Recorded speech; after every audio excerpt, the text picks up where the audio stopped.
All right, thrill seekers, hello to you all.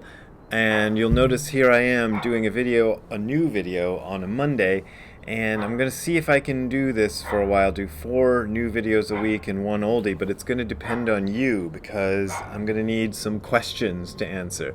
So you can go to bw@hardcorezen.info, that is bw@hardcorezen.info, send me a question you want me to answer, and I'll see if I can answer it. And that will help me generate more content. So, today's video is about just that sort of thing. The question I got is under the subject heading Zen Chanting for Peace. In the last 24 hours, I've seen Zennies post online the texts of chants for peace and encourage other practitioners to chant them and to dedicate the merit from the chanting to all suffering beings, etc. I can't help but feel that this is purely magical thinking, and it will not do a damn thing but help the chanter feel better by pretending they did something in a situation in which we all feel hopeless. But that's self-delusion. So is there any conceivable positive in this other than making ourselves feel better? I've always appreciated your students' reformulation of the Bodhisattva vow as I pledge to save all beings from myself. That makes sense. That provides an inroad into Buddhist ethics and a real-life path to making the world a better place. But since none of us have magical powers, we can't save the world. We can just pretend. And I don't see any value in pretending. All right, thanks for that question. And that is a good point, and it reminds me of a video I saw. My nephew was here last week, and he turned me on to this comedian named Anthony Jeselnik, and he has a routine about that. And I was going to try to post the video, but I don't want to get a copyright strike, so I'm just going to read you. I actually wrote down what he said, so I'm not going to deliver it as well as he does. But he says, apparently he has a habit of making fun of real tragedies as they happen. And he's a kind of a dark person, so, it's not what I would do. But here's what he says. This is who I'm making fun of when I make a joke on Twitter the day of a tragedy. The people who see something horrible happen in the world and they run to the internet, they run to their social media, their Facebook, their Instagram, whatever they got, and they all write down the exact same thing. My thoughts and prayers.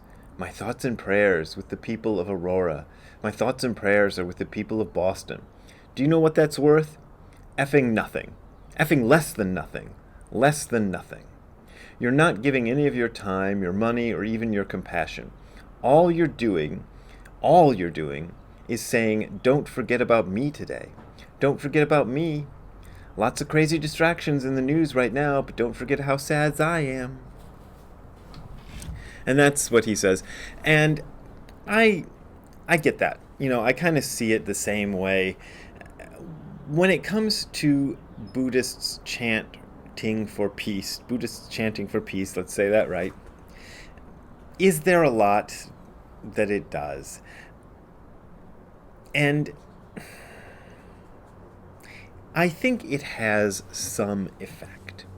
It's not zero. So I think Anthony Jeselnik, well, if you're talking about people doing thoughts and prayers, maybe that's zero, but maybe that's something. But we're talking about Buddhist chanting for peace. And I don't think it's zero. I don't think it's effing nothing. On the other hand, you don't want to make too much of it. You don't want to get into this magical thinking where you think that if you chant for peace, it's gonna make the world peaceful. It's like those hippies in the 60s who decided they were all going to get together and meditate on levitating the White House, somehow to stop the Vietnam War, I guess. The White House never levitated. So you're not going to levitate the White House. You're not going to create peace in wherever you want to direct your peace to. On the other hand, we are all intimately connected, and that is true. So, for example, Dogen says that when you do Zazen, the entire universe partakes in your Zazen. So when you chant for peace, the entire universe partakes in your chanting for peace.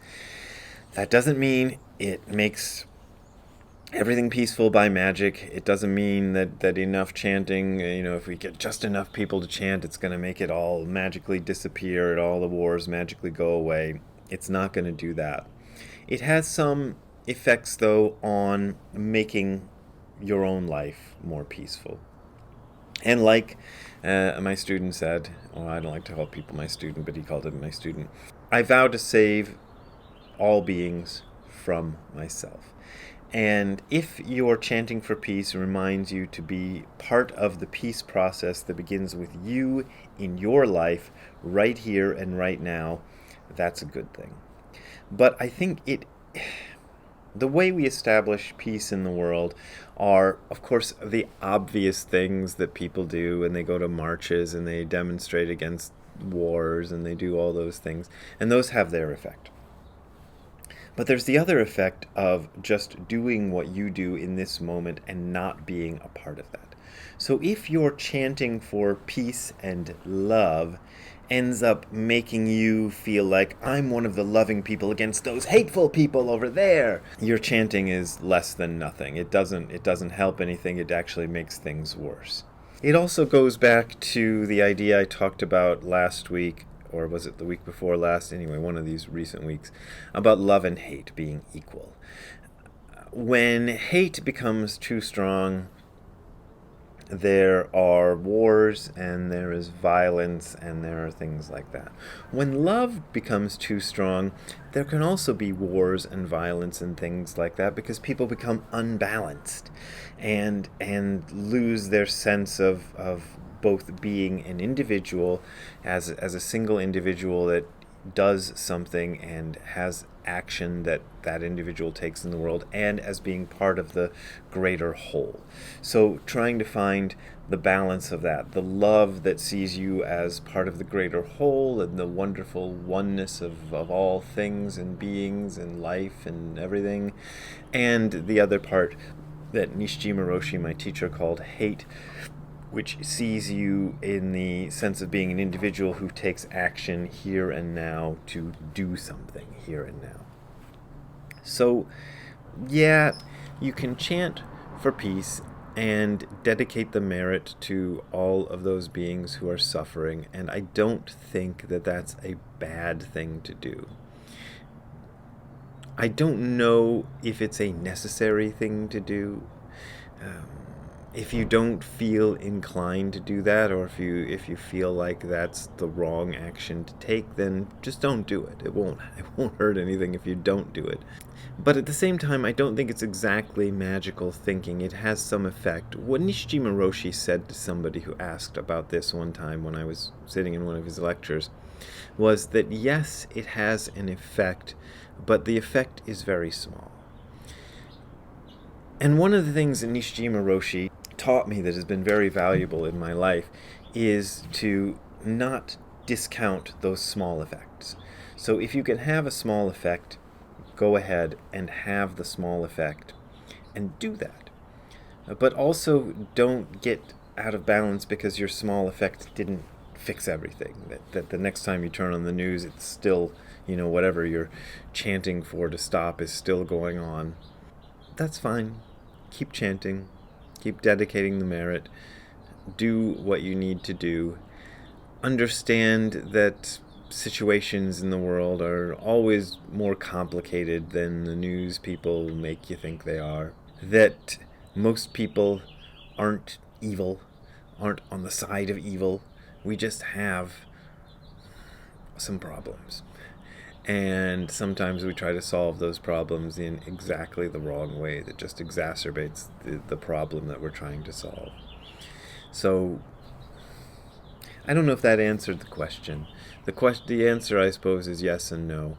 It has some effect, not a big effect.